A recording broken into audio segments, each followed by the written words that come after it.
네, 안녕하세요. 오늘은 3학년 9월 모의평가가 있었던 날입니다. 누구보다 빠르게 해설 강의를 올리기 위해서 오늘도 노력하고 있습니다. 어, 전반적인 난이도에 대해서 이야기해 보자면 여전히 올해 모의고사들의 특징이죠. 강력한 킬러는 사라지고 준 킬러들, 즉 4점짜리 문항의 전체적인 난이도가 올라가고 있다. 네, 그런 분위기로 이번에도 똑같이 9월에서 출제가 됐습니다.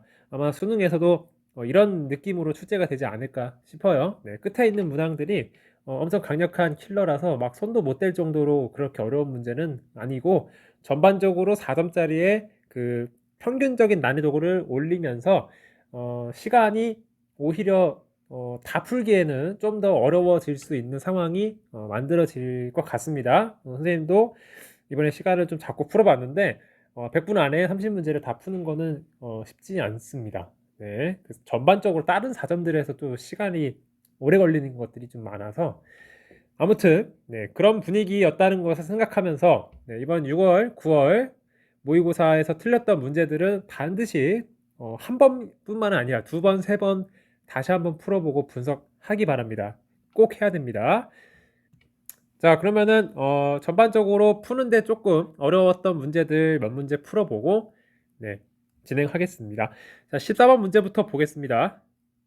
최고차항 개수가 1이고요.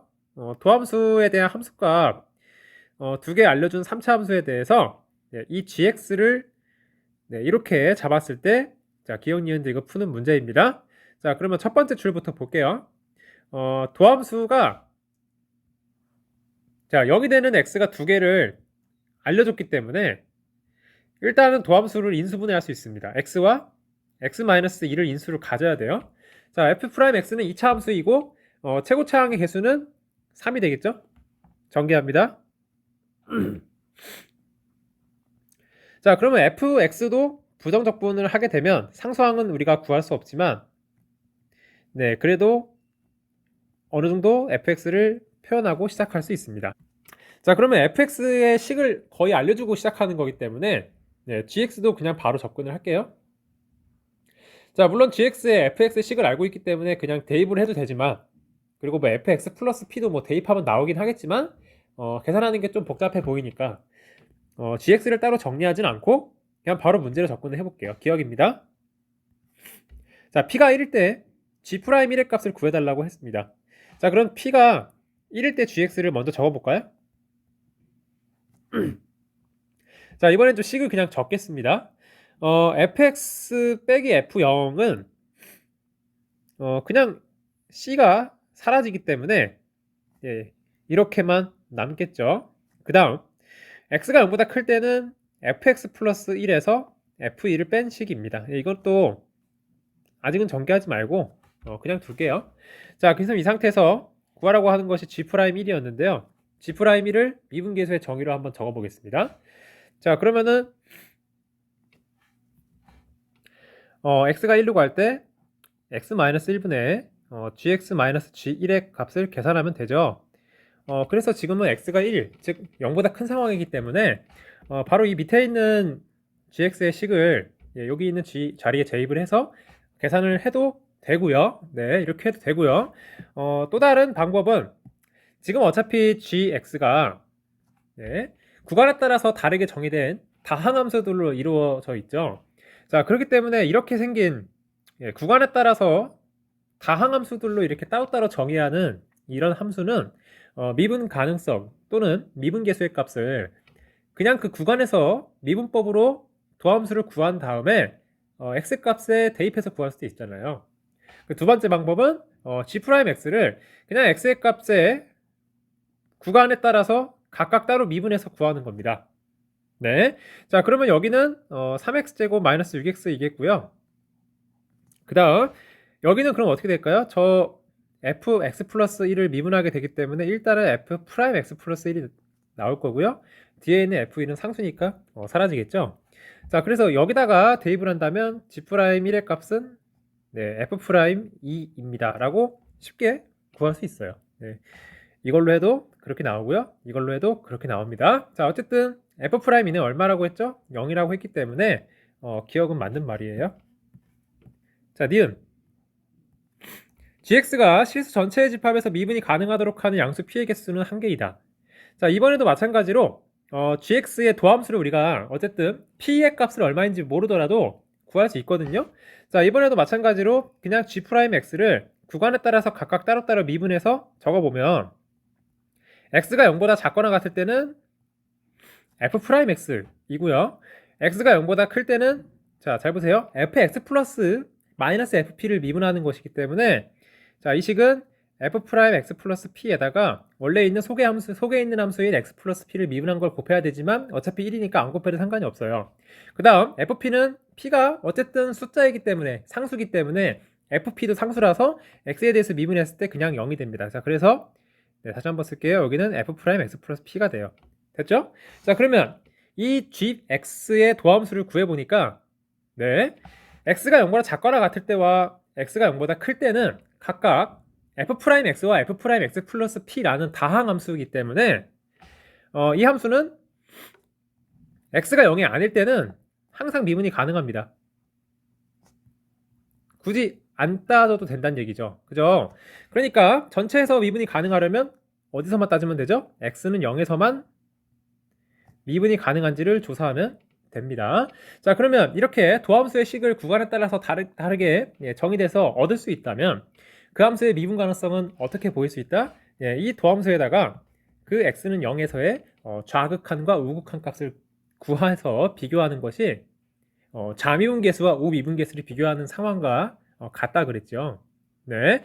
자, 그래서 이 g'x의 위에 있는 식에다가 0을 대입한 것과 아래에 있는 식에다가 0을 대입한 그것이 같아야 됩니다. 네. 자, 엄밀하게 얘기하자면 이것이 gx의 좌미 역할을 하고요. 이것이 gx의 우미 역할을 하는 겁니다. 0에서의 우미분계수, 0에서의 좌미분계수. 됐죠? 자, 그러면 f'p는 저 위에서 f'x를 구해놨기 때문에 대입해주면 3p제곱 마이너스 6p고요. f'0은 아까 0이었죠? 자, 그러면 얘를 인수분해하면 3p로 묶어서 이것이 0이 되는 p의 값은 양수는 2밖에 없습니다. 양수예요, p가. 자, 그렇기 때문에 니은은 맞는 말이죠. 디귿으로 가겠습니다. 자, 이 문제는 디귿이 좀 어려워요. 어렵기도 하고 조금 구하는 게 오래 걸립니다.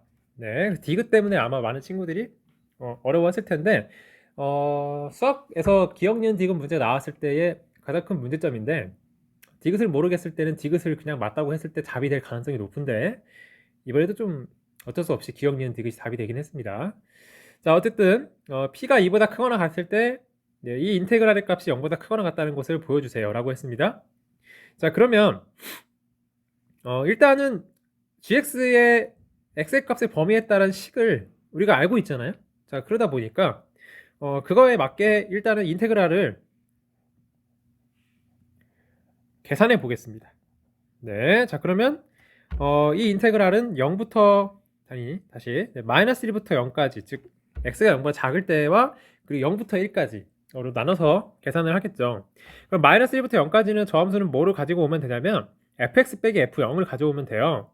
근데 그거는 아까 계산했을 때 뭐가 했죠? x 세제곱 마이너스 3x 제곱이었습니다. 그럼 바로 쓸게요. 이렇게 다음 더하기, 이제는 0부터 1까지는 누굴 가지고 적분해야 돼요? fx 플러스 p 마이너스 fp를 가지고 정적분을 해야 됩니다. 요거는 좀 계산이 복잡하니까 일단은 이렇게 쓸게요. 자, 그랬을 때 이것이 0보다 크거나 같다라는 부등식을 증명하자라는 사실이니까 뭐를 구해보면 지금 좋을 것 같냐면 이 정적분의 최소값을 구해보는 게 좋지 않을까 싶습니다. 네, 그래서 p의 값의 범위가 2보다 크거나 같다라고 되어 있으니까 엄밀하게 얘기하면은 이것의 p가 2보다 크거나 같을 때에서의 최소값을 구해서 그 최소값이 0보다 크거나 같다는 것을 확인하면 되겠죠? 네. 자, 그러면 이 방법으로 진행을 할 겁니다. 근데 그러려면은 이 인테그랄을 어쨌든 해결을 하긴 해야 돼요. 자, 일단 얘는 뭐 이따 계산하면 될 것 같고, 네, 이거는 뭐 정적분을 계산하면 되니까 문제가 없는데, 문제는 이제 이 다음에 나오는 이 정적분입니다. 자, 얘가 x 플러스 p라는 게 구하기 좀 까다롭기 때문에 이거를 약간 적분 구간을 변형한다면 잘 보세요. 네, 이렇게 변형할 수 있지 않을까 싶습니다. 자, 이게 x가 0부터 1인데 그럼 fx 플러스 p의 입장에서는 x 값을 얼마부터 얼마까지 정적분하는 거냐면 p부터 p 플러스 1까지 정적분하는 것과 같죠. 자, 그렇기 때문에 일단은 네, 이렇게 써도 상관이 없습니다. 그 다음 0부터 1까지 fp dx 얘는 선생님이 따로 뺐는데요. 그러니까 fx 플러스 p라 fp를 따로 찢은 거예요. 인테그랄에서. 찢어도 되는 거는 fp는 x에 대한 식이 아니기 때문에 찢어도 되고, 그리고 뺄셈으로 연결되어 있으니까 뭐 찢어도 되고, 어쨌든 이 인테그랄의 값은 그냥 계산하면은 뭐예요? 그냥 fp죠. 상수니까요. 네, 그래서 그냥 바로 그냥 fp라고 적겠습니다. 자, 해놓고 나니까 네, 이 식은 계산하면, 정적분을 계산하면 p에 대한 식으로 풀어질 겁니다. 그러니까 당연히 p 값이 2보다 크거나 같을 때 최소값을 물어보겠죠. 선생님은 그래서 이 식을 hp라는 다항 함수로 설정하겠습니다. 자, 그러면 hp의 네, p가 2보다 크거나 같을 때에서의 최소값을 구하려면 이 hp의 도함수를 구해서 극소값이 언제인지를 파악하면 되는 거 아닙니까? 바로 갑니다. 자, 그래서 이 hp를 미분하세요. 자, 그리고 또 얘를 이렇게 p에 대한 함수 통째로 보고서 미분을 해야겠다라고 생각을 한 이유는 뭐냐면 이 인테그랄은 그냥 계산하려고 하면 너무 복잡하지만 미분하면 간단하거든. 자, 그래서 이런 생각을 하게 된 겁니다. 미분하세요. 얘는 그냥 미분하면 뭐죠? 네, 이 인테그랄은 상수니까 그냥 0이죠. 그냥 얘를 미분하면 어떻게 되죠? fp 플러스 1 빼기 fp입니다. 자, 지금 여러분이 조심해야 될 것은 이걸 미분할 때는 뭐에 대해서 미분하는 거냐면 p에 대해서, 네, p에 대해서 미분하는 겁니다. 이 식을. 자, 그러면 다시 내려오세요. fp를 미분한 것은 f'p가 되겠죠. 됐나요? 자, 그래서 이거는 네, fp 플러스 1과 fp를 계산해서 정리하겠습니다. 자, 정리합니다. 자, 그럼 fp 플러스 1은 자, 대입하세요. p 플러스 1의 세제곱 마이너스, 자, 지금 잘 보세요. fx가 어떤 식이었냐면 예, 여기 요거예요. 예, 여기다가 fp 플러스 1을 구하고 있는 겁니다. 자, 그러면 마이너스 3 p 플러스 1의 제곱. 그 다음 c는 그냥 안 쓸게요. 어차피 fp 플러스 1에서 fp 뺄 때 c가 사라지잖아요. 그죠? 안 써도 돼요.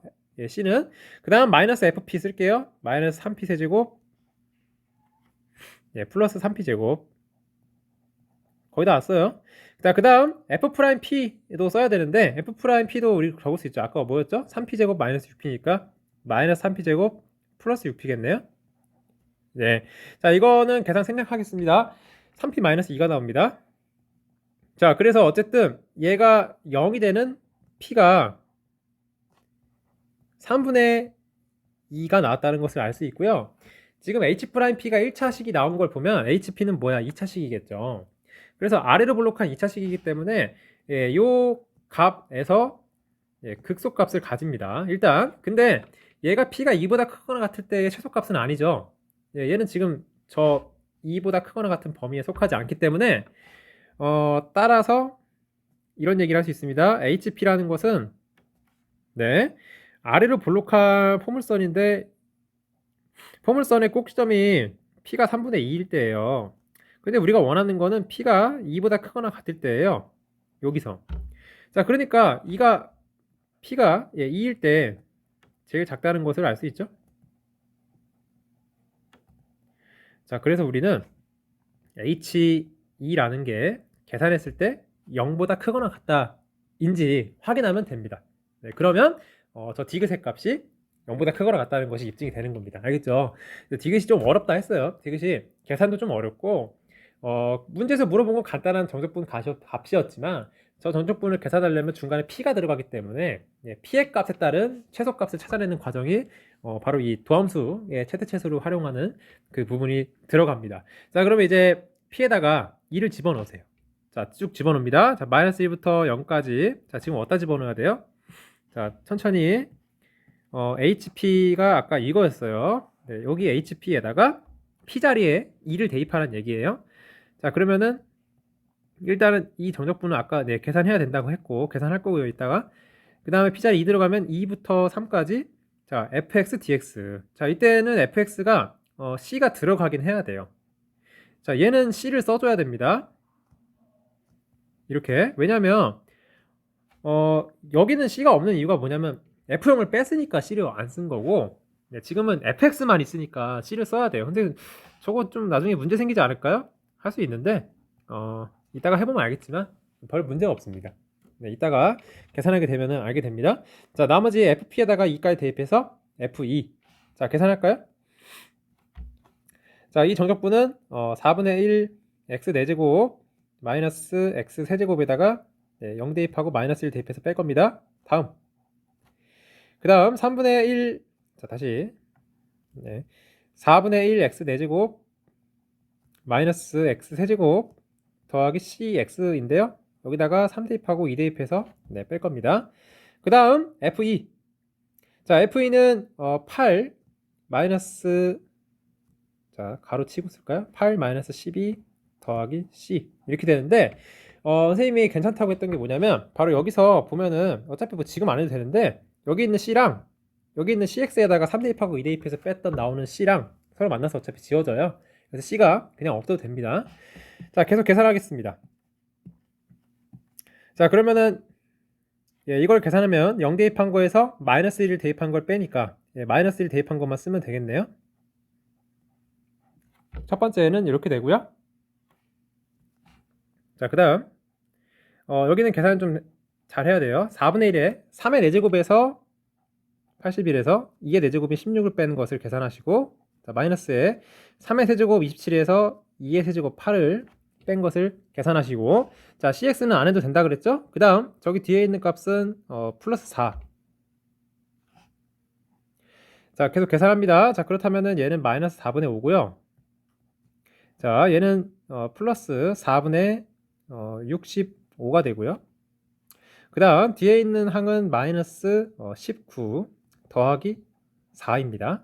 자, 계속 계산해 볼게요. 마이너스 4분의 5와 4분의 65가 만나면 4분의 60이니까 15거든요. 근데 이게 결국 계산하니까 0 나와요. 0 나오면 이건 0보다 크거나 같은 거죠. 자, 그렇기 때문에 최소값이 0보다 크거나 같기 때문에 나머지 p 값들에 대해서도 hp, 즉 우리가 구하고자 했던 요 인테그랄의 값은 0보다 크거나 같습니다. 계속 얘기하고 있지만 지금 우리는 이 값이 hp라는 것으로 설정해서 hp의 최소값을 구하는 것으로 문제를 풀었던 거예요. 디귿 맞고요. 답은 5번입니다. 자, 다음은 15번 문제 보겠습니다. 15번 문제는 요즘 따라서 수열의 기납적 정의가 자주 이 킬러 문제 자리에 배치가 되는데요. 수능 완성에서도 기납적 정의 문제 킬러 자리에 많이 배치되어 있었습니다. 특히나 수능 완성 수능 특강에 나오는 기납적 정의 킬러 문제 연습 많이 하십시오. 자, 이 문제한테도 해당되는 사항입니다만 기납적 정의로 된 수열에 대한 문제는 여러분이 직접 해보면서 규칙을 찾는 게 제일 중요합니다. 그러니까 문제가 나왔을 때 너무 어렵게 생각하지 말고 그냥 다 해보면 돼요. 알겠죠? 자, 일단 AN이 앞에 항의 값의 범위에 따라서 세 가지 방식으로 값을 구할 수 있다고 합니다. 그리고 A5랑 A6을 더했을 때는 0이 나오고요. 그 다음 첫 번째부터 다섯 번째까지가 양수가 되도록 하는 첫째 항 A1을 정해달라 라고 했습니다. A1의 값을 만약에 알고 있다면 그걸 이제 대입해서 시작하면 되는데 문제는 A1을 모르니까 시작이 안 되는 거죠. 이런 경우는 앞에서 A1을 모르니까 뒤에서 주어진 정보 있죠? A5 더하기 A6. 네, 여기서부터 시작을 하는 게 맞아요. 알겠죠? 항상 이거는 기납적 정의는 시작점을 알려줘야 되는데 그 시작하는 게 첫째 항일 수도 있고 뒤에서부터 시작할 수도 있는 거예요. 뒤에서부터 앞으로 올 수도 있고 앞에서부터 뒤로 갈 수도 있고 어쨌든 둘 중에 하나는 하게끔 의도를 합니다. 출제 의도 자체가. 그걸 해보면서 규칙을 파악해라. 자, 그러면 첫 번째 스텝입니다. A5랑 A6이 더해서 0이 나오고 있는 상황이기 때문에 A6이 A5가 어떻게 생겨 먹었길래 저렇게 나왔을까로 생각하는 겁니다. 자, 그러면 A6을 구할 수 있는 방법은 총 3가지라 그랬습니다. 자, A5가 일단 얼마인지 모르기 때문에 A6은 이 3가지 중에 한 가지 방법으로 구해지지 않았을까요? 그쵸? 자, 그리고 자, 구체적으로 이렇게 구했다면 A5가 취할 수 있는 들어가는 범위는 여기에 있었기 때문에 이렇게 했을 거고요. A6을 이렇게 구했다면은 A5가 이 범위에 들어있었기 때문에 이렇게 구한 거고요. 마지막 이렇게 있기 때문에 이렇게 구한 거예요. 됐죠? 자, 그러면 각각에 대해서 네, A6을 이렇게 구했다면 네, A5 더하기 네, 잠깐만요. 네, 이렇게 됐다면 A5 더하기 A6을 계산해 볼까요? 자, 그럼 얼마가 나옵니까? A6 대신에 저걸 집어넣게 되니까 마이너스 A5 마이너스 2가 나오고 얘가 0이 되려면 A5가 마이너스 2가 돼요. 자, 그런데 아까 시작했지만 A5가 마이너스 1하고 마이너스 2분의 1 사이에 있을 때만 이렇게 된다 그랬으니까 얘는 탈락이죠. 네, 이런 건 불가능하다 이 말이죠. 네. 다음 똑같이 또 이렇게 해볼게요. 그럼 이때는 A5 더하기 A6을 어떻게 계산했길래 저렇게 나왔냐면 A6 대신에 이 A5를 집어넣은 거예요. 쭉 그래서 3A5가 된 거죠. 이해되고 있죠? 자, 그래서 3A5가 0이라면 A5의 값은 0인 건데 이것은 저 범위에 해당하는 값이 맞으니까 네, 얘는 옳게 구하게 되는 상황인 거죠. 됐죠? 자, 그렇지만 마지막 얘는 어떨까요? 얘도 똑같이 A5 더하기 A6을 한번 해보세요. 해보면 A6 자리에 저게 들어가면은 마이너스 A5 더하기 2기 때문에 A5가 또 말도 안 되는 2가 나와요. 네, 2는 나올 수 없는 값이라서 얘도 모순이 생깁니다. 그러니까 이 중에서 맞는 건 이거니까 A5의 값이 0이다로 시작하는 게 첫 번째 스텝입니다. 따라서 A5는 0이다. 자, 그러면 두 번째 스텝, 이 다섯 번째 항의 값을 이용해서 이제 앞으로 가라는 거야. A4, A3, A2 이렇게요. 알겠죠? 자, 그런데 이걸 갈 때 물론 계속 이 함수의 식 가지고 이렇게 세 가지로 나눠서 가면 되는데 그렇게 하려면 근데 A1까지 가는데 좀 많은 가지수를 우리가 계산을 해야 되잖아요. 자, 그래서 생각한 건데 얘 기하학적 정의는 그래프로 나타냈을 때도 은근히 간단하게 해결이 돼요. 자, 그래서 an 플러스 1과 an의 관계를 약간 y는 fx의 함수처럼 생각을 해서 an을 x축에다가 그리고 an 플러스 1을 y축에다가 나타내서 한번 그래프를 표현해 볼게요. 네. 자, 그러면 여기다가는 an 플러스 1의 값을 y축에 적고 여기다가는 an의 값을 적을 겁니다. 자, 일단 지금 범위를 나눠야 되는 기준이 마이너스 1과 마이너스 2분의 1 그리고 2분의 1 네, 이렇게 잡아야 될 것 같습니다. 근데 좀 간격이 동일하지 않기 때문에 다시 잡겠습니다. 2분의 1은 한 요 정도 돼야겠죠? 자, 볼게요. 함수의 그래프가 마이너스 2분의 1하고 2분의 1 사이에서는 그래프가 어떻게 나타내야 되냐면 2분의 1을 대입했을 때 함수값이 1이고 마이너스 1을 대입했을 때 함수값이 마이너스 1이어야 돼요. 그러니까 여기에서 여기까지 원점을 지나는 약간 y는 ex의 그래프를 그리듯이 올라가면 되겠습니다. 원점을 지나서 이렇게.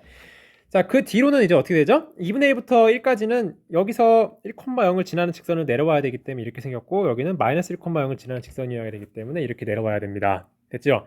자, 그러면은 일단 수열 A에는 이 그림을 보니까 항상 어때요? 이 1을 넘어갈 수 없고요.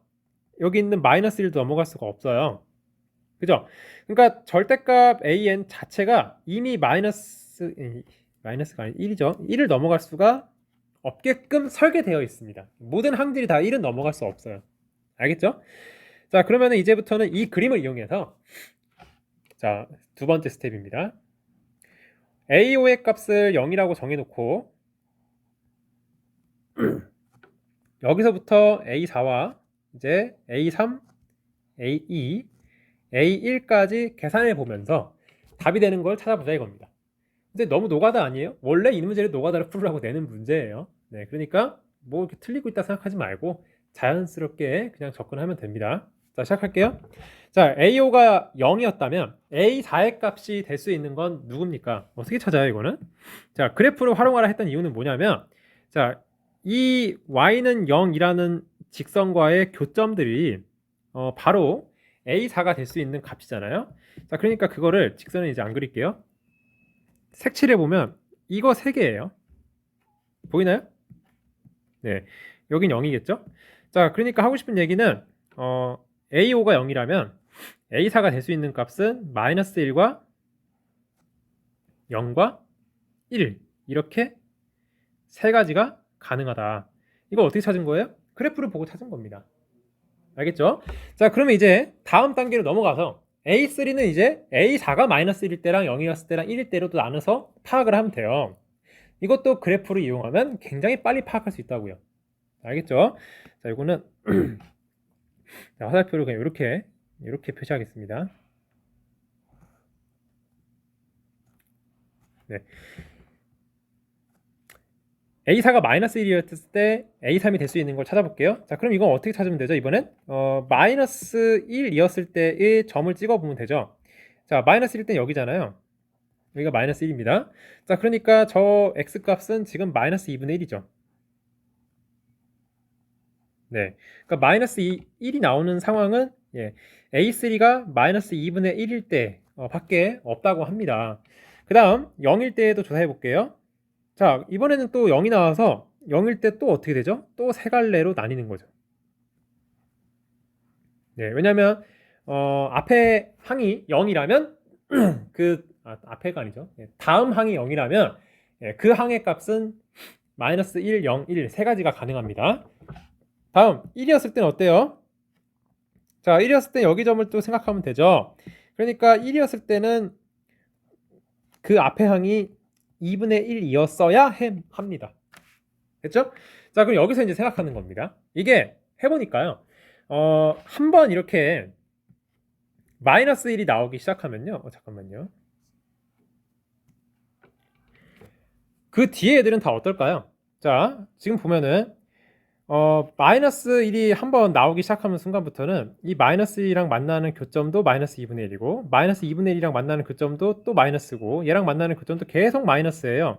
자, 그러니까 하고 싶은 얘기가 뭐냐면 한번 마이너스 1이 나오기 시작하면은 그 뒤에 애들은 다 마이너스만 나와요. 그래서 하고 싶은 얘기는 마이너스 1이 나왔을 때는 더해서 양수가 될 수가 없어요. 항들을. 자, 지금 우리가 원하는 것은 이 5개의 항을 다 더해서 0보다 크게 나와야 하는데 이렇게 마이너스 1이 한번 등장하는 순간부터는 그 앞에 항들 A3, A2, A1이 다 음수가 돼버리기 때문에 따질 필요가 없는 거죠. 자, 그러니까 이런 것들은 이제 지우란 말이에요. 그리고 앞으로는 그 수열의 항이 마이너스 1이 되는 경우의 수는 세지 말자 이겁니다. 알겠죠? 그래서 이제 이 방법으로 이 규칙으로 나머지를 세면 됩니다. 얼마 안 남았죠? 0, 1, 2분의 1 A3가 이거 3개일 때 A2로도 이제 파생시키면 됩니다. 자, 갈게요. 자, 이제부터 이제 좀 생각을 좀 해야 돼요. 자, 계속 갑니다. A2가 A3가 0이었다면 역시나 세 가지 중에 하나인데 이제 마이너스 1은 안 따지기로 했죠? 0하고 1 중에 하나인 겁니다. 알겠죠? 자, 그 다음에 얘가 1이라면 아까 했죠? 1이랑 교점은 2분의 1 하나밖에 없어요. A3가 될 수 있는, A2가 될 수 있는 건 2분의 1 하나밖에 없습니다. 이거 잘 봐요. A3가 2분의 1일 때 이거는 이제 우리가 새로 구해야 됩니다. 자, A3가 2분의 1일 때는 2분의 1이 한 요 정도 되죠. 그죠? 그러니까 요 두 좌표가 지금은 얘네가 될 수 있는 거예요. 보이나요? 네. 요 두 좌표요. 자, 근데 이거는 직선의 식 때문에 어렵지 않게 구할 수 있어요. 다 각각 뭐냐면 0과 2분의 1 그리고 2분의 1과 1 사이에 딱 가운데 점들이죠. 그죠? 자, 점수 다시 한번 표시할게요. 여기랑 여기 네. 그러니까 4분의 1이랑 4분의 3 됐나요? 자, 그래서 다음 A2가 될 수 있는 값은 2분의 1에서 뻗어나오는 것은 4분의 1하고 4분의 3입니다. 됐나요? 자, 다음 또 갈게요. 이제 얼마 안 더 마지막입니다. A2에서 시작해서 A1이 될 수 있는 것은 또 0 다음에는 0이었거나 1이었을 겁니다. 1이었다면 얘는 2분의 1이었을 겁니다. 앞에 했던 거 그대로 하는 거예요. 2분의 1이었다면 여기 방금 했죠. 4분의 1 아니면 4분의 3이었을 겁니다. 자, 이제 두 개. 요거 두 개만 잘 하면 돼요. 이제. 네, 그래서 얘네들은 조금만 넓게 쓰겠습니다. 자, 2분의 1일 때 될 수 있는 게 4분의 1, 4분의 3 이렇게 두 가지가 가능한데요. 이번에는 A2가 4분의 1이었을 때 A1이 될 수 있는 게 누구누구 있냐? 따져볼 겁니다. 자, 그러면 이제 뭐 하면 되죠? 이 그래프에서 y는 4분의 1을 딱 그려보면 됩니다. 그러면 이 4분의 1이 될 때가 또 몇 개예요? 여기랑 여기 또 2개예요. 근데 그 값들은 또 얼마들이죠? 각각 0과 4분의 1의 중점. 그러니까 8분의 1이겠죠. 하나는 8분의 1. 그 다음에 이 값은 얼마죠? 4분의 3과 1의 중점. 8분의 7이겠죠. 자, 얼마 어렵지 않죠? 자, 그 다음 마지막 4분의 3일 때는 여기다 그어야겠지. 그죠? 그럼 얘는 또 누구냐면은 요거 두 개의 값을 가져오면 되는데, 이거는 첫 번째는 4분의 1과 2분의 1의 교점. 그러면 둘이 더한 다음에 2로 나눈 다음에 8분의 3. 또 하나는 2분의 1과 4분의 3 사이의 중점. 8분의 7입니다. 아, 8분의 5입니다. 네. 자, 그러면은 A1의 값이 이제 끝났습니다.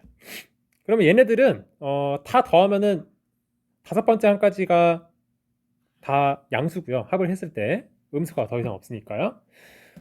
그러면은 A5랑 A6도 A5가 0이었기 때문에 다 되고요. 그래서 답이 될 수 있는 것은 이렇게가 네, 답이 될 수 있는 A1들의 값이다. 됐죠? 자, 정리합니다. 네, 마무리하세요. 답은 얘네들을 다 더하면 되겠습니다. 알겠죠? 자, 얘네들은 다 통분하는 게 좋겠죠? 8로? 네, 0은 계산 안 해도 되고요. 자, 8 더하기 4 더하기 2 통분하고 있는 거예요. 8로 6 1 더하기 7 더하기 3 더하기 5예요. 네, 그래서 이게서 계산하면은 8분의 자, 이렇게 계산하면 12고요. 14 20 28 네, 31 네, 36이에요. 약분하면 2분의 9 1번입니다. 다음 22번입니다. 이번 모의고사 가장 난이도 높았던 문제고요. 풀기가 조금 접근하는 게 어떻게 시작하느냐에 따라서 좀 달라져요. 네, 좀 따지는 게 복잡하긴 합니다. 읽어볼게요. 최고차항 계수가 1인 3차함수 fx가 gx를 이렇게 정의했습니다. 중요한 건 오른쪽에 있는 저 극한식인 것 같아요. 네, 저 극한식을 어떻게 해결하느냐가 중요한 것 같은데, 아무튼 gx에 대해서 실수 전체의 집합에서 연속이 이어야 하고요. 그 다음에 x축과의 교점이 저렇게 4개만 나오고 교점의 합은 7이어야 됩니다. 그럼 아마 gx의 그래프를 그리거나 아니면 gx의 함수값 네, 그것들 조사해야 문제가 풀리지 않을까 싶어요.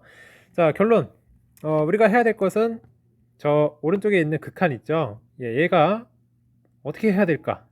이게 중요한 겁니다. 그리고 이제 얘는 왜 하필이면 0의 우극한으로 물어봤을까?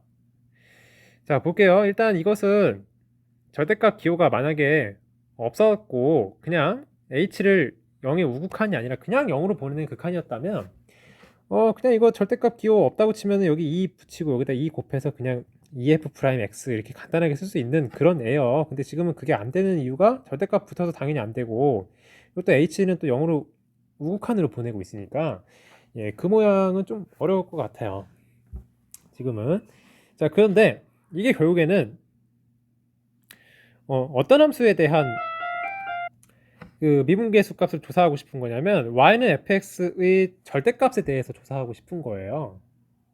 자, 그러면 이 입장에서 보면 네, 당연히 이제 이 미분계수를 구하고자 한다면 얘한테 그 필요한 것을 더했다 빼줘야겠죠. 그게 누구냐면은 fx의 절대값. 그게 지금 필요하거든. 자, 그래서 먼저 얘한테 fx 절대값 빼주는 거 하나 주시고 그 다음 마이너스로 또 빼서 뒤에 분수 하나 더 나올 텐데 얘한테도 fx 뺀 거 줘야 되는데 근데 이게 마이너스로 연결돼 있으니까 그냥 여기도 마이너스라 써도 상관이 없죠. 그리고 일단 이렇게 두 분수의 합으로 이것을 표현할 수 있습니다. 자, 그러면 선생님은 이 두 극한을 어떻게 바라볼 거냐면 잘 보세요. 절대값 씌워야죠. 얘네도 네, 절대값 있어야 돼요. 네.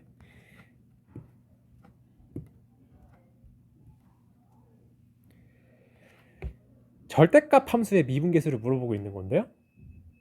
정확히 얘기하면은 절대값 함수의 우미분계수랑 좌미분계수를 물어보고 있는 거거든요. 자, 무슨 말이냐면 이 절대값 함수의 x에서의 우미분계수 값 이렇게 표현할게요. 그거를 이렇게 x에서의 우미분계수 값이에요. 도함수에 그 절대값 함수에 자 거기다가 자 이건 어떻게 해야 될까요? 잠깐만요.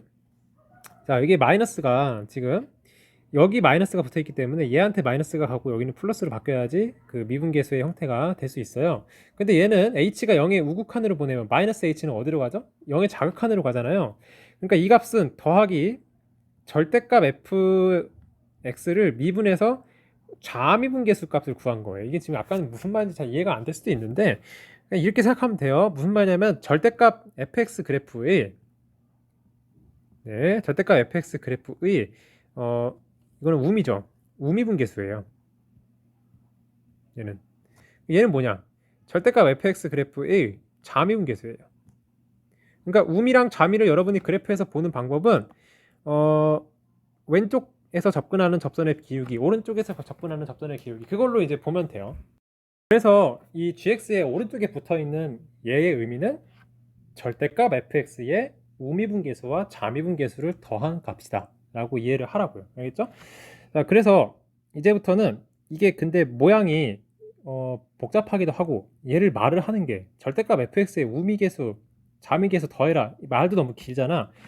그래서 그냥 이 함수를 새롭게 그냥 선생님이 hx라는 함수라고 앞으로 그냥 부르겠습니다.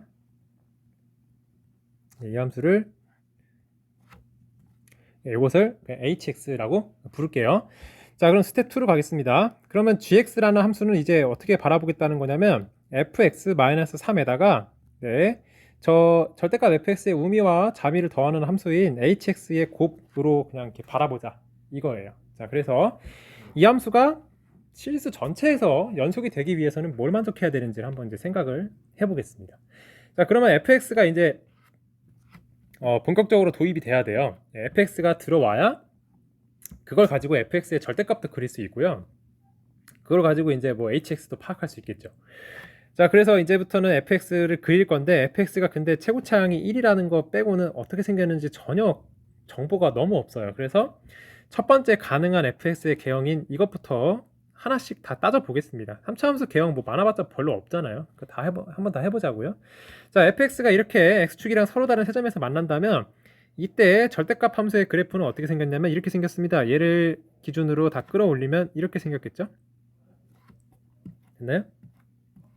자, 그러면은 여기서 hx의 의미에 대해서 한번 이제 여러분에게 설명을 해드리겠습니다. 자, 이 hx라는 거는 어떻게 해석하는 거냐면요. 이런 점으로 먼저 한번 보세요. 자, 이런 점에서는 좌미의 개수와 우미의 개수가 어때요? 똑같아요. 그러니까 이런 점을 우리가 뭐라 부르죠? 미분이 가능하다 그러죠. 자, 이 빨간 색깔 그래프는 절대값 fx. 절대값 fx가 미분이 가능한 점에서는요. hx라는 함수는 값을 어떻게 구하나요? 그냥 그 점에서의 미분계수를 2배하면 돼요. 왜냐면 우미랑 좌미가 똑같기 때문에. 됐나요? 근데 그게 언제까지는 계속 그렇게 계산하면 되냐면 이렇게 미분이 가능한 점들 이런 애들은 다 그렇게 계산을 하면 돼. 근데 봐봐요. 이제 미분이 불가능한 점이 생기게 되죠. 이 세 개가 미분이 불가능한 점이죠. 눈에 보이죠? 자, 이 세 개는 이제 미분이 불가능한 점인데 이 미분이 불가능한 점에서는 hx가 어떻게 구해지는지 한번 생각해 볼래요? 자, 이렇게 좀 확대해 보면은 미분이 이렇게 불가능하잖아.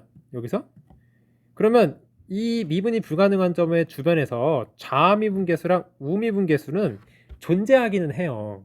근데 그게 다르다일 뿐이지. 그래서 이게 다르기 때문에 우리가 얘를 미분이 불가능한 점이라고 하는 거죠. 근데 지금은 미분이 불가능하다고 hx의 값을 못 구하는 건 아니야. 대신 어떻게 구하냐면 그냥 좌미랑 우미를 따로따로 더하면 돼. 자, 그러니까 무슨 말이냐면은 바로 이 순간에 hx의 값이 어떻게 됩니까? 어떻게 돼요? 불연속적으로 변화가 생깁니다. 자, 이게 이해되나요? 자, 다시 한번 보세요. 미분이 가능한 점일 때는 hx가 계속 그냥 부드럽게 내려와. ef'(x) ef' 절대값 x 그거의 값으로. 근데 미분이 불가능한 포인트로 오는 순간 좌미랑 우미가 절대값 fx의 그래프가 다르기 때문에 갑자기 불연속적으로 탁 틀어진단 말이야. 자, 그러니까 fx가 이렇게 생겼다면은 이 그래프에서는 hx라는 그래프는 총 3번의 불연속적인 변화를 겪게 되는데요. 그게 얼마냐면 여기 첫 번째 좌표 알파, 여기 두 번째 좌표 베타, 여기 세 번째 좌표 감마라고 하면은 x가 알파랑 베타랑 감마일 때 불연속이 돼요. 자, 이게 이해되나요? 네.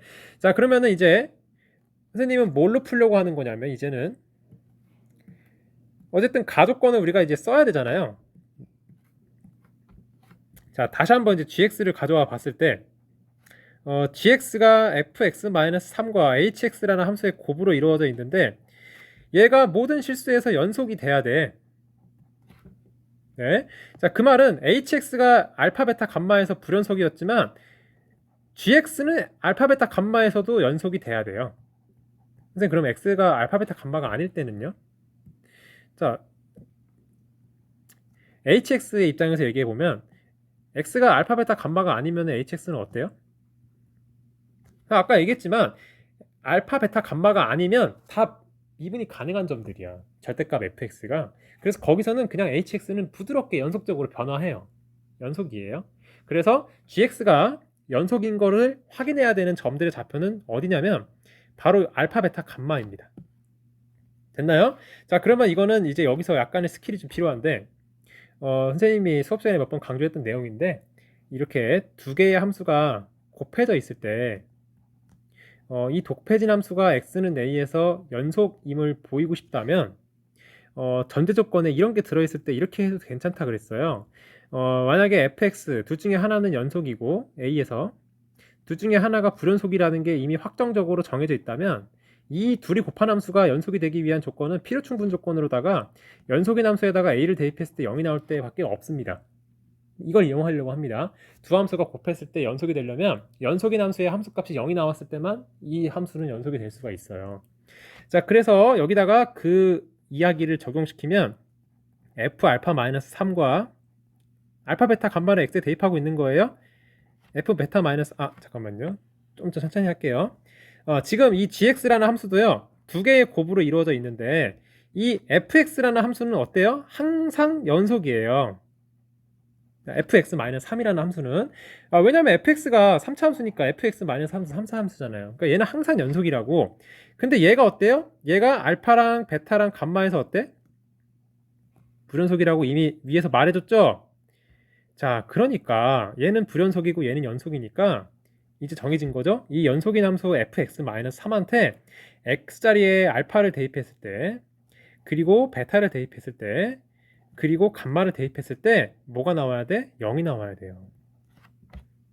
자, 그래서 가조건을 만족하기 위해서는 f가 이 조건을 만족해야 됩니다. 근데 이거는 모순이에요.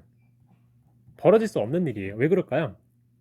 왜냐면 이미 fx가 x축과의 교점의 좌표를 알파, 베타, 감마라고 선생님이 써줬거든요. 근데 알파 빼기 3, 베타 빼기 3, 감마 빼기 3 또 다른 점들이 나왔어요. 그러니까 최대 6개까지 가능하다는 거야. 물론 얘네들끼리 똑같은 게 있을 수 있으니까 6개보다 적을 수 있는데 아무튼 근데 3개가 넘어가는 거잖아. 이건 모순이죠. 3차 함수는 fx랑 최대 많이 만나봤자 3개니까 교점이 더 생기는 건 모순이다. 그래서 fx가 저렇게 생겼을 가능성은 없다. 자, 그럼 다음 가능성 fx가 그럼 다음 가능성은 또 어떻게 생겼을 수 있냐면 이번에는 x축하고 약간 접하는 형태로 fx가 또 생겼을 수도 있잖아. fx가 이렇게 생겼을 때 풀어보겠습니다. 선생님이 아까 한번 풀어보겠습니다. 자, 그러면 이때는 절대값 fx의 개형이 어떻게 생겼죠? 자, 여기서 다시 여기서 접하는 부분은 그냥 이렇게 올리고 여기만 뾰족점이 됩니다. 자, 그래서 일단 이 절대값 fx의 미분이 불가능한 점을 찾아보면은 어디예요? 네, 좌표부터 좀 떠볼게요. 여기 알파고 여기 베타라 그러면 바로 이 베타에서만 미분이 불가능하고 여기는 어때요? 미분이 가능한 점이죠. 자, 우리 절대값 함수 올렸을 때 x축과 접하고 있는 점은 끌어올려도 미분이 가능합니다. 자, 그럼 이런 그림으로 바라본다면 네, 다시 아까랑 1번이랑 해석이 똑같이 가는 거예요. 절대값 fx가 미분이 불가능한 점 있죠. 바로 여기가 미분이 불가능한 점인데 아까 말했지만 여기는 미분이 가능해요. 네. 여기다 쓸게요. 미분이 가능. 나머지 점들은요? 당연히 다 미분 가능하지. 자, 그러니까 미분이 불가능한 포인트만 중요했죠, 아까? 자, 그러면 이렇게 fx가 생겼다면 hx는 어디서만 불연속이라고? 얘가 미분이 불가능할 때만 불연속이라고 했잖아. x는 베타에서만 불연속이에요. 나머지는 다 연속입니다. 왜? 아니, 절대값 fx가 다 미분이 가능하니까. 미분 가능한 점들에서는 hx가 다 연속이에요. 네. 자, 그래서 이 얘기를 좀 정리하고 시작했으면 좀 좋았을 것 같긴 한데 계속 이게 똑같은 얘기가 나오니까 아까 1번 스텝에서 선생님이 이 얘기를 좀 정리하고 갔으면 여러분이 지금 좀 이해하기 쉬울 것 같은데 1번 스텝에서 hx를 이렇게 정의하면은 예, 이 hx는 두 가지로 나뉩니다. 뭐냐면 절대값 fx가 네, 미분이 불가능하면 그 점에서는 불연속이 됩니다. 알겠죠? 근데 절대값 fx가 미분이 가능하면 그때는 hx는 연속이에요. 그래서 이 사실을 쓰고 있습니다. 네, 절대값 fx가 미분이 불가능하면 hx는 불연속적으로 변하지만 미분이 가능하면 연속이다. 자, 다시 한번 돌아오세요. 이제 네, 여기까지 이제 이해됐죠? 자, 그럼 다시 돌아보세요. 자, 그럼 가속권 또 적용시켜 봐야 되잖아요. 가속권을 적용시켜 보면 gx라는 함수는 fx-3이랑 hx의 곱인데, 자, 다시 돌아오세요. 얘는 항상 연속이고 얘는 지금 어디서 불연속이에요? x는 베타에서 불연속이에요. 자, 그러면 이 gx는 이미 가속권에 의하면 모든 실수에서 연속이잖아요. 그러니까 어디서도 연속이죠? x가 베타일 때도 연속입니다. 자, 그래서 아까 했던 것처럼 이 두 함수가 곱했을 때 연속이 되려면 자, f에다가 fx-3에다가 베타를 대입했을 때가 0이 나와야 됩니다.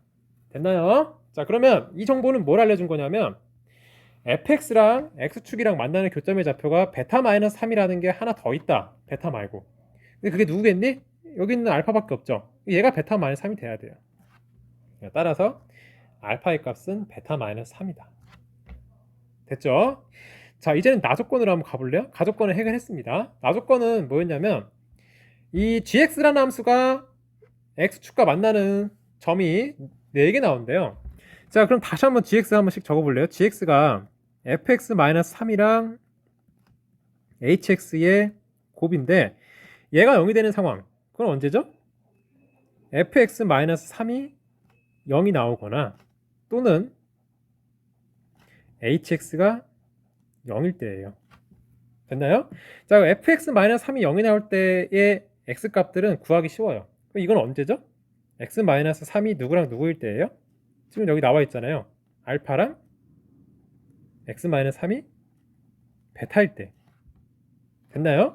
자, 그래서 결국에는 이 얘기를 하자면은 x-3이 알파일 때, 즉 베타일 때는 베타-3일 때는 x가 여기서 나오는 그는 베타, 그 다음 x-3이 베타가 될 때는 베타 플러스 3.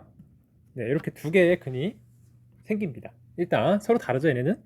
네, fx-3이 0이 되는 x값은 베타랑 베타 플러스 3이에요. 지금 알파 대신에 내가 베타-3이라고 쓰기로 했으니까요. 자, 그럼 이제 이게 문제죠. hx가 0이 될 때는 언제지? 자, 이거 어떻게 구할까요? hx가 뭐였는지 다시 한번 위로 올라가 봐요. hx는 절대값 fx의 우미와 자미를 더한 거거든요. 그럼 제가 0이 되는 상황은 언제일까요? 제가 0이 되는 상황은 fx 절대값의 접선의 기울기가 0이 될 때입니다. 자, 이것은 fx 절대값의 접선의 기울기가 0이 될 때죠. 됐나요? 자, 그럼 이 그림에서 fx 절대값 함수의 기울기가 0이 되는 순간 어디예요? 여기랑 여기죠. 됐나요? 자, 그래서 일단 여기는 구해졌어요. 이거는 얼마죠? 그럼 여기 때는 알파일 때. 근데 알파를 뭐라고 쓰기로 했죠? 베타-3. 그 다음 여기 이 극소였던 점이죠. 원래는 극소였던 점 여기만 구하면 됩니다.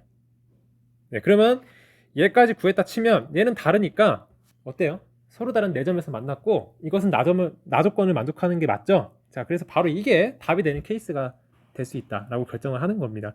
그럼 이제 저 점만 구하면 되는데요.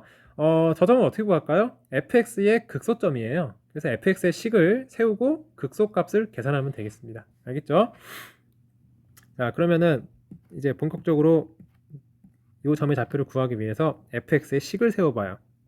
자, 지금 fx가 최고차항의 개수가 1이고 알파에서 접했으니까 x-알파 제곱 인수를 가져야 되고 베타에서 한 점이니까 x-베타여야 하거든요. 자, 여기서 도함수 구해서 0 되는 값 찾으면 됩니다. 자, 그래서 이제 미분합니다.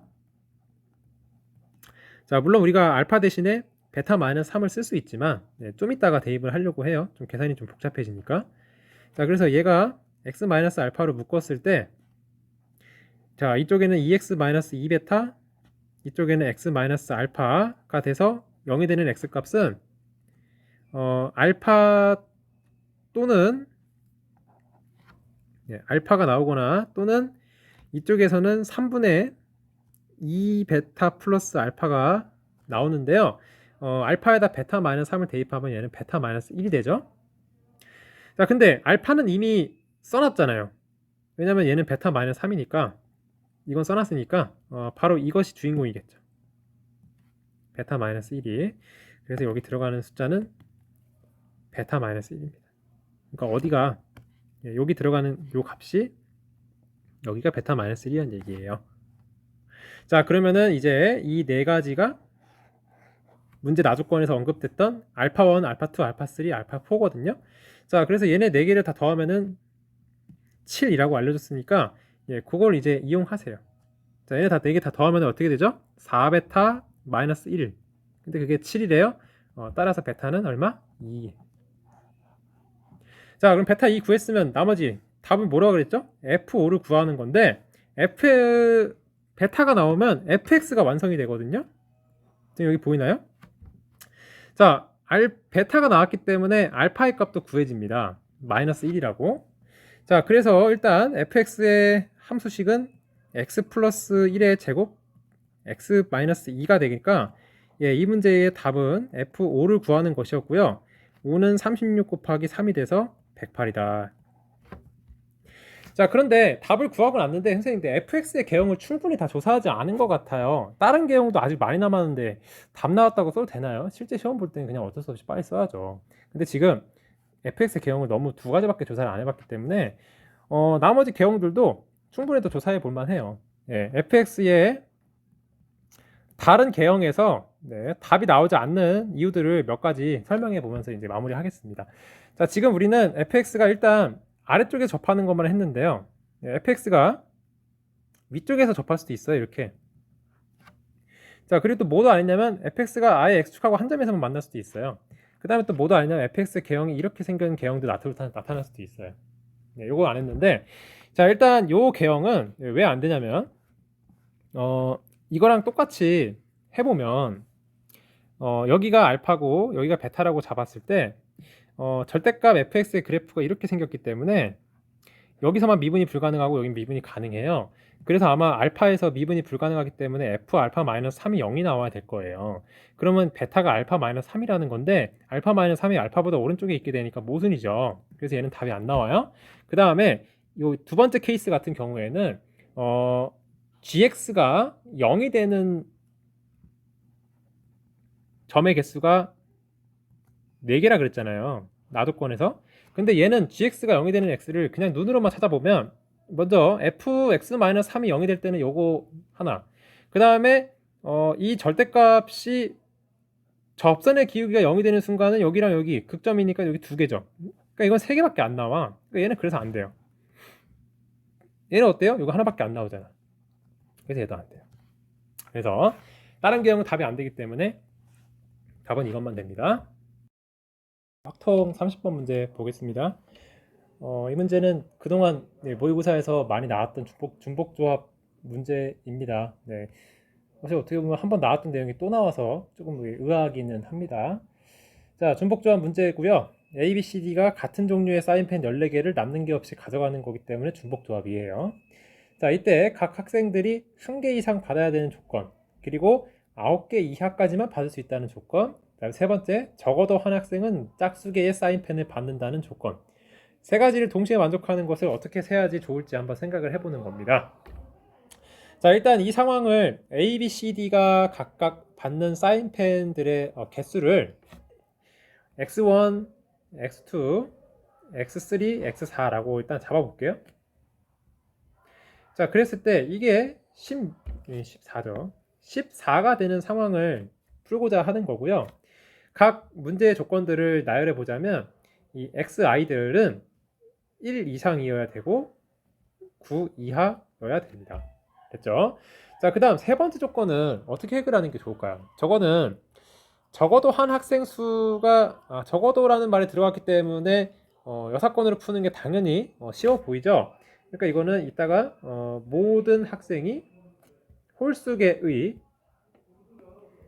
사인펜을 받는 경우의 수를 세서 빼면 될 것 같아요. 근데 중요한 건 이게 중요해. 이거 어디서 뺄 거냐 이거야. 자, 이 모든 학생이 홀수계를 받는 경우의 수를 전체 경우의 수에서 빼는 게 이제 여사건의 답풀이인데, 여기서 그 전체 경우의 수를 뭐로 볼 거냐라는 얘기야. 이거를 생각 없이, 그냥 별 생각 없이 가나다 조건 아무것도 없이 그냥 4명한테 14개를 나누어주는 전체 경우의 수에서 뺀다라고 생각을 하면 안 돼요. 알겠죠? 왜냐하면 지금 이 문제는 가와 나 조건을 만족하는 경우의 수 중에서 그 안에서 홀수계를 받는 경우의 수를 빼고 싶은 거예요. 알겠죠? 그래서 이 문제의 답은 이런 과정으로 얘기를 할 거예요. 뭐냐면, 자, 가 나를 만족하는 경우의 수를 먼저 구하세요. 가와 나만 만족하는 거를요. 자, 거기에서 이제 그 안에서 그 중에서 네, 모두 홀수계를 받는 경우의 수를 세서 뺄 거예요. 알았죠? 이렇게 진행을 하도록 하겠습니다. 자, 이제 생각을 좀 잡았으니까 이 다음부터 푸는 거는 우리가 많이 연습해왔던 중복조합 전형적인 문제입니다. 자, 일단 가와 나를 만족하는 경우의 수를 구해보도록 하겠습니다. 자, 스텝 1. 자, 이거를 이 상태에서 풀기보다는 일단은 1 이상이다. 저거부터 먼저 해결해야죠. 저걸 해결하는 방법은 x1부터 x4까지 일단 하나씩 주고 시작한다 라는 느낌으로 하나씩 받은 이 문자들을 이 프라임을 붙여가지고 10을 만들면 됩니다. 그 x1부터 x4까지 일단 한 개씩 주고 시작하자 이 얘기죠. 자, 그러면 이렇게 됐을 때는 이 xi의 프라임이라는 값들은 뭐 이상이 돼요? 그러면 이제 0 이상이 됩니다. 0이어도 돼요. 자, 대신 중요한 거 여기는 8까지만 가능합니다. 이미 하나씩 받았기 때문에 xi 프라임의 값은 8이 최대예요. 자, 됐나요? 자, 그래서 이걸 만족하는 순서상 x1 프라임부터 x4 프라임까지 개수를 세는 게 가와 나 조건을 만족하는 경우의 수예요. 이건 많이 했죠? 자, 셉니다. 먼저 0 이상이라는 조건 때문에 바로 중복조합을 쓰자면 4H10으로 계산이 됩니다. 근데 문제는 이 안에는 뭐가 들어있냐면 x1 프라임부터 x4 프라임 각각의 값이 9 이상이 되는 경우의 수가 포함되어 있죠. 자, 그래서 여기서 이제 빼야 되는데요. 이제 뭘 빼냐면은 xi 프라임 중에 9 이상이 되는 그에 존재하는 경우의 수를 빼주면 됩니다. 자, 그럼 그건 이제 어떻게 뺄까요? 자, 일단 4H10에서 x1 프라임이 9 이상이 될 때, 또는 x2, 또는 x3, 또는 x3, x4. 자, 이런 식으로 총 4가지가 일단 가능하고요. 네. 그래서 일단은 x1 프라임이 9 이상이라고 가정을 해봐. 네, 그러면 x1 프라임한테 일단 9개를 주세요. 그럼 몇 개 남았죠? 1개 남았는데 그걸 누구누구가 나눠 가질 수 있어요? 또 얘네 4명이서 남은 하나를 가져갈 수 있으니까 남은 경우의 수는 4H1만큼 가능하게 될 겁니다. 자, 그래서 여기 최종적으로 값을 계산하면 되겠습니다. 자, 얘는 13C 10이니까 13C 3이고요. 네, 그냥 4 곱하기 4H1은 4C1이죠. 네. 자, 계산하면은 13C3은 예, 이것을 3 곱하기 2 곱하기 1로 나누는 거고, 그 다음에 저거는 4 곱하기 4라서 16이 되기 때문에 얘를 계산하면 26 곱하기 11은 286이 나와요. 그래서 일단 첫 번째 여기는 270이 됩니다. 자, 답을 지금 우리가 어떻게 구하고 있는 거냐면 얘를 270이다 라고 하는 거고, 요것만 이제 구하면 돼요. 그럼 이제 그게 답이에요. 됐죠? 자, 이제 두 번째 스텝으로 가겠습니다. 다음은 가나를 만족하는 상황 속에서 네, 모든 학생들이 다 홀수계의 사인펜을 받았을 때의 경우의 수로 넘어가겠습니다. 자, 그러면 가나를 만족하는 상황은 다시 이 파란 색깔의 상황이죠. 네. 여기다가 자, 가져와서 다시 보라보면 여기서 x1부터 x4까지, 즉 자, 여기에서 이 xi들이 홀수여야 돼요. 그럼 얘네들을 홀수라는 변수로 지칭하기 위해서는 xi들을 뭐라고 표현하면 될까요? 자, 소문자 쓸게요. 예, exi-1이라고 표현하면 이 숫자들은 홀수계를 나타내는 표현이 되죠. 됐죠? 자, 이렇게 홀수계만 받는 경우의 수를 세기 위해서는 각 변수를 홀수를 나타내는 표현법으로 바꾼 뒤에 얘를 방정식에다 대입해서 다시 한번 쓰는 게 풀기가 좋아요. 그래서 얘네들을 다 이렇게 또 바꿔 쓰겠습니다. x1부터 x4까지 얘들을 다 이 표현으로 바꾸세요. 자, 그러면 정리하면은 얘는 x1, x2, x3, x4 더해서 얼마 나와야 돼요? 자, 마이너스 1 4개 넘어가서 18이고 양변이 2로 나누니까 9죠. 됐나요? 자, 그리고 이때 xi들이 취하는 값들의 범위는 어디서부터 어디까지입니까? 자, 다 생각해 보세요. 라지 xi가 1부터 9니까 스몰 xi는 어디서부터 어디까지? 1부터 5까지 대입했을 때가 라지 xi가 1부터 9까지 나오는 것을 파악할 수 있죠. 됐죠? 자, 그러면 또 이제 이걸 만족하는 해의 개수를 구하면 답이에요. 자, 그러면 다음은 또 뭘 해결해야 될까요? 이제 요 1보다 크거나 같다를 해결해야 되기 때문에 x1부터 x4까지 일단 또 하나씩 주세요. 그럼 이제 5가 되죠? 이쪽은 0보다 크거나 같다가 됩니다. xi 프라임들은 조심해야 될 거 여기 하나 더 깎여서 4가 돼야 돼요. 됐죠? 자, 그래서 0 이상이기 때문에 일단 이거의 경우의 수는 4H5에서 4를 넘어가는 경우의 수만 빼면 돼요. 자, 그래서 또 빼야 되는 경우의 수는 어떻게 구하냐면 얘네 중에서 5 이상이 되는 경우의 수, 그러니까 얘가 5 이상의 경우의 수를 구한 다음에 곱하기 4를 하면 되겠죠? 각각의 얘네들이 다 5가 이상이 될 수도 있으니까. 자, 이제 셉니다. 그러면 얘가 5 이상이 돼서 얘한테 5를 주면 나머지는 몇 개 남았죠? 000밖에 없어요. 그죠? 000밖에 없어요. 그래서 한 가지밖에 안 나와요. 5000 이렇게 하나밖에 안 나옵니다. 그래서 그게 총 4가지가 있겠죠. 자, 그래서 이제 마무리 계산하면 됩니다. 4H5는 8C5니까 8C3이고요. 4를 뺄 거고 8C3은 876을 3, 2, 1로 나누는 계산이니까 56에서 4를 뺀 52가 되겠습니다. 답이에요. 그 중에서 홀수기가 나오는 것은 52였기 때문에 빼게 되면 218이 나옵니다. 그래서 답은 218이었습니다. 자, 이렇게 해서 풀어봤는데요. 확률과 통계 문제는 굉장히 평이했습니다. 29번 문제도 사실 뭐 확률 분포에 대한 계산만 잘 할 줄 알면은 계산 엄청 복잡하게 하지 않고도 충분히 풀 수 있었던 문제였습니다.